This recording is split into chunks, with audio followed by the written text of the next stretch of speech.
Eh, yo voy a tratar de seguir una serie de pictures que ya entiendo que Dolores la tiene y voy a tratar de, en lo posible, ceñirme a lo que allí está expuesto porque está traducido.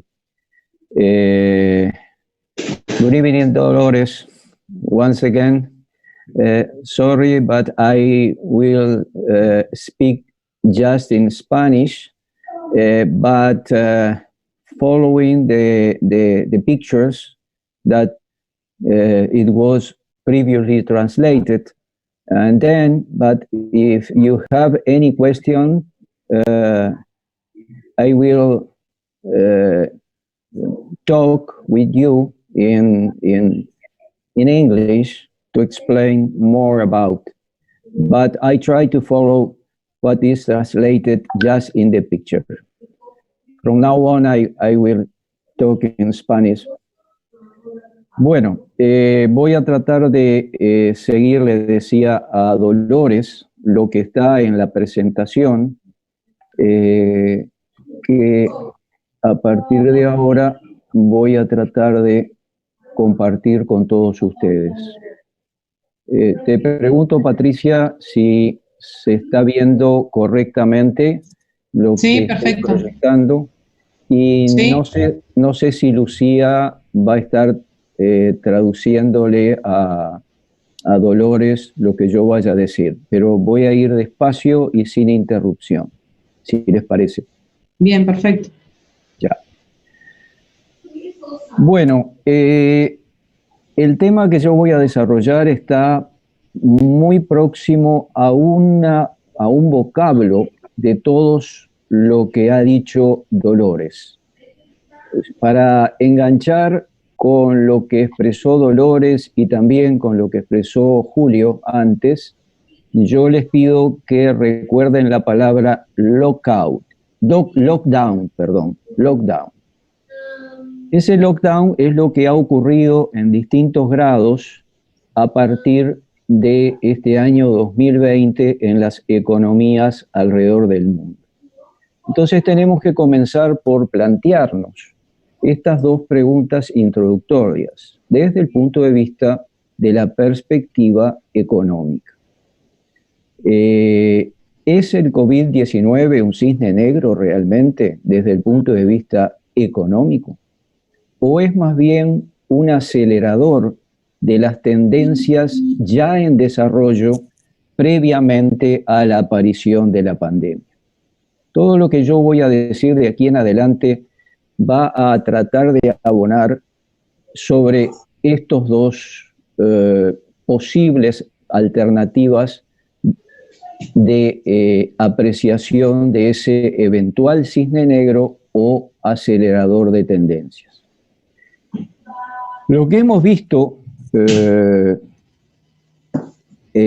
el mundo antes de la pandemia nos va a empezar a dar respuestas al respecto y luego tendremos que también hacer referencia a lo que ha ocurrido, y me refiero a nuestro país y al mundo, durante la pandemia, y en base a ambos tratar de proyectar qué puede pasar en lo que llamamos el día después.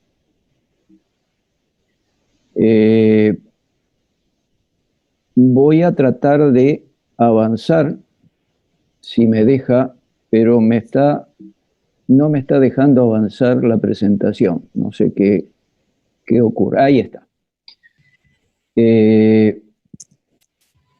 Permítame un segundo.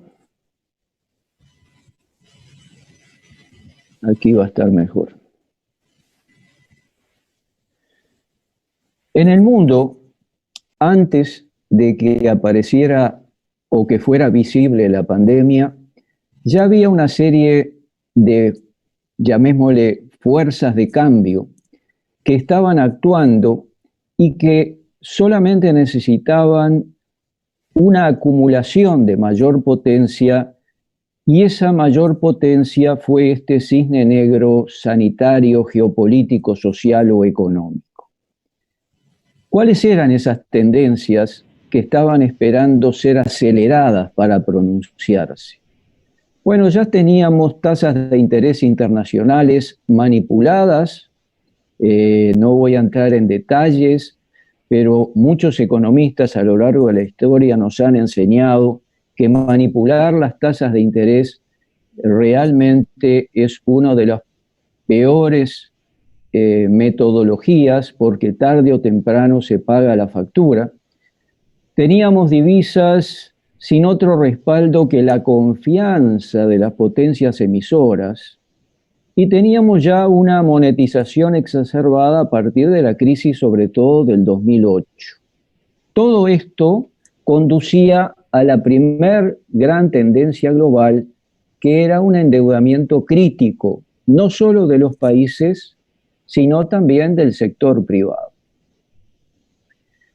A esa primera tendencia de las finanzas internacionales se sumaban dos tendencias más, que una de ellas en la economía real, que Lawrence Summers definía como la secular stagnation, es decir, un estancamiento de largo plazo que ya se vislumbraba a nivel global desde décadas, con la caída del consumo y de la inversión, y consecuentemente una acumulación de ahorros en los países desarrollados que generalmente se volcaban o a financiamientos en aquellos emergentes donde todavía existía confianza, o directamente en la especulación bursátil.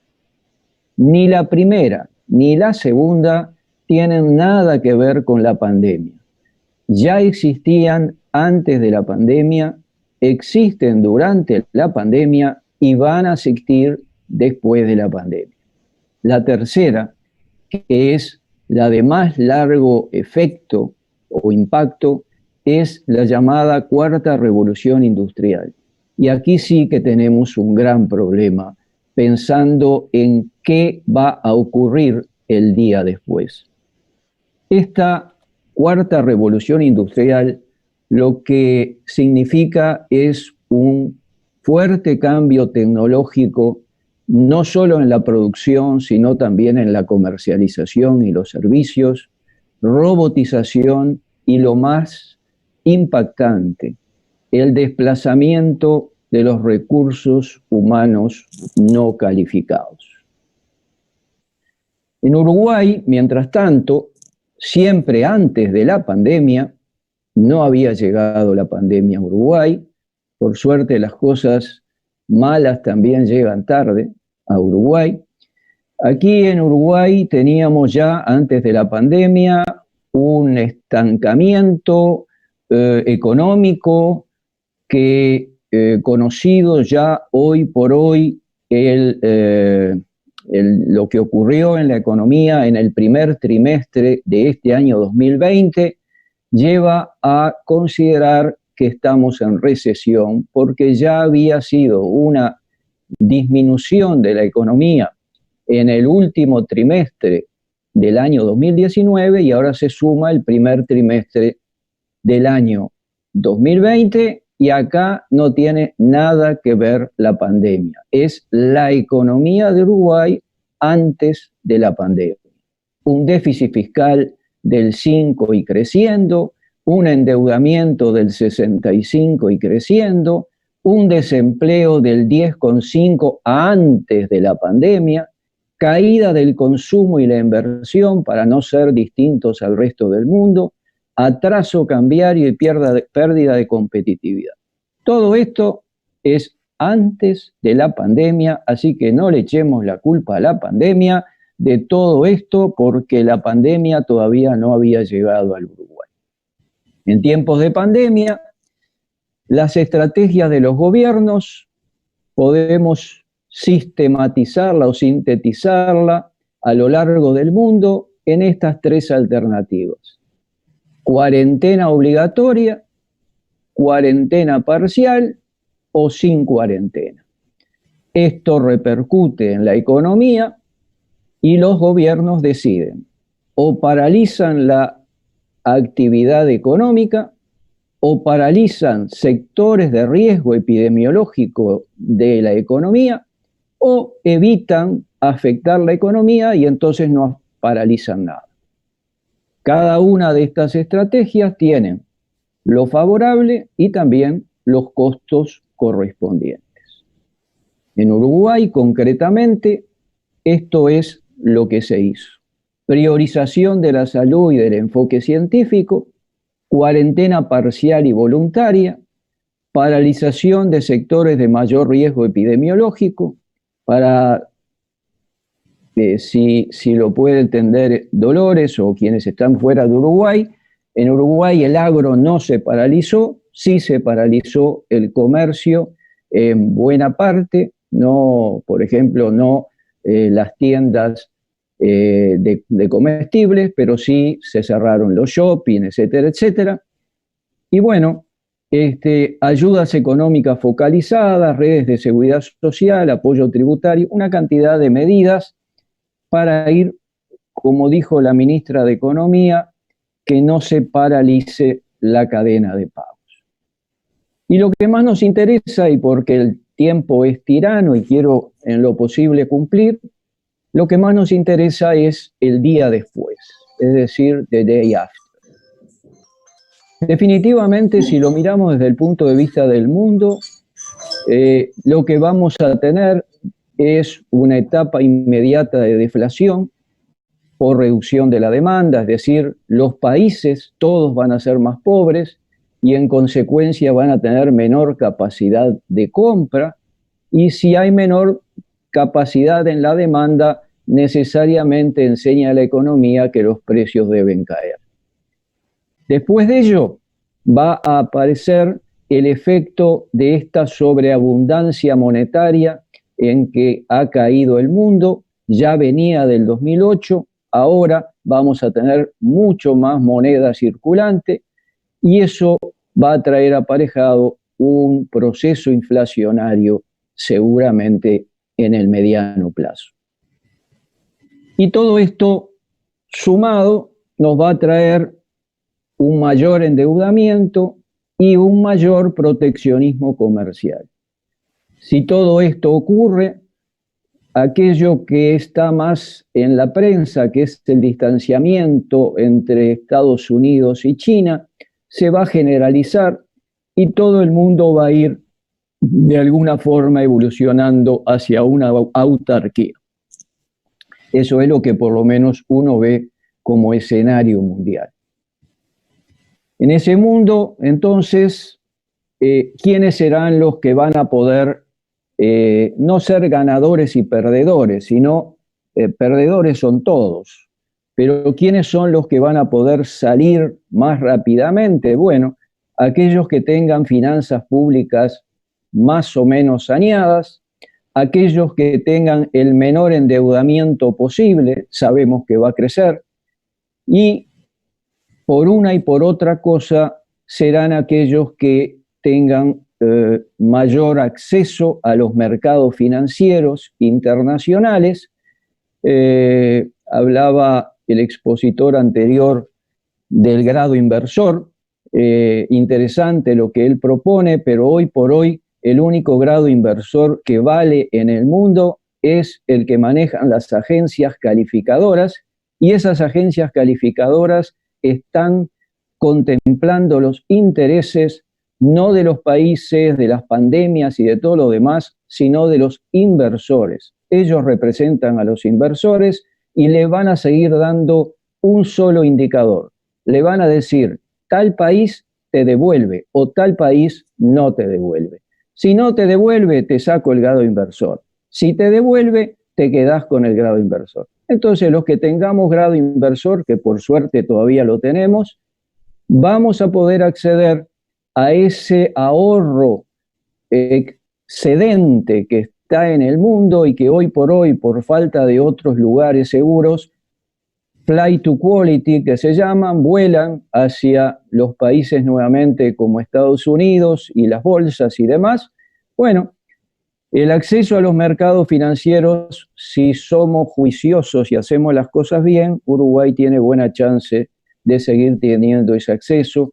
Por suerte aquí no tenemos, como en otros lados, una abundante historia de default, y bueno, lo hemos evitado y es una riqueza para el país que tenemos que conservar. Con una producción mayoritariamente en bienes incorporados a la cadena alimenticia, si se suma todas estas cosas, evidentemente nosotros somos candidatos a ser de los primeros en salir. Uruguay 2020-2021 va a caer en el 2020, nos vamos a recuperar en el 2021-2022, obviamente vamos a tener un déficit previsible del 6 al 8% y todo lo demás que aparece allí en la picture. Simplemente destaco que la afectación mayor que vamos a tener a la salida de esta pandemia es que vamos a tener un gran problema con la mano de obra no calificada. ¿Por qué? Simplemente porque hay una serie de fortalezas y oportunidades, pero también hay una serie de debilidades y amenazas.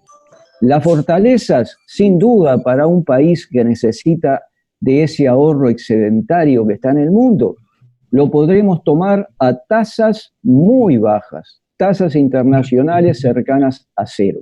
Recuerden que en algunos países ya se habla de poco menos que el ahorrista tenga que pagar por tener sus ahorros en un banco. Ay, qué ver. No, y entonces, si a eso le sumamos que tenemos algún micrófono abierto, pero quizás tengan a bien cerrarlo, si a eso le sumamos que tenemos petróleos a precios accesibles, un país que compra todo su petróleo, disponibilidades en Uruguay de instrumentos financieros innovadores, que no hay que inventarlos, ya están, y además una demanda mundial de productos alimenticios, que si bien, lo dije antes, el precio de estos productos también van a caer en principio, pero el mundo tiene que seguir comiendo. Todas estas son oportunidades y fortalezas que Uruguay tiene enfrente para poder salir adelante. También tiene debilidades y amenazas. Tiene un proteccionismo generalizado en el mundo que obviamente va a dificultar la colocación de productos. Y ya se está viendo lo demás. Dificultades también de la capacidad adquisitiva de esos países, es decir, no solo de comprar, sino cuánto están dispuestos a pagar. Riesgos, ¿por qué no?, de pérdida del grado inversor si no hacemos las cosas bien y nos entusiasmamos con algunas ideas que ahora aparecen incluso en boca de aquellos que no lo hicieron cuando fueron gobierno. Bueno, si hacemos esas locuras, probablemente perdamos el grado inversor. Pero si seguimos en el juicioso camino que este gobierno ha tomado, y no estoy defendiendo al gobierno, estoy diciendo lo que estamos viendo, simplemente creo que conservamos el grado inversor y con ese grado inversor vamos a tomar mucho de ese ahorro que está en el mundo excedente y que nos vendría muy bien. Bien. Y para terminar, concluyendo y siendo fiel a lo que le decía a Dolores de seguir el hilo de lo escrito, ya que está traducido en cada picture, definitivamente todos nos vamos a empobrecer, eso es claro. Ahora, si nosotros tenemos esos mecanismos financieros y si además tenemos la producción de alimentos como los tenemos, si somos ordenados en las finanzas públicas, creo que podemos aspirar a integrar ese grupo de países que más prontamente retomen la senda de crecimiento y, lo más importante, de estabilidad social sustentable. Muchas gracias y aquí termino yo. Muchas gracias.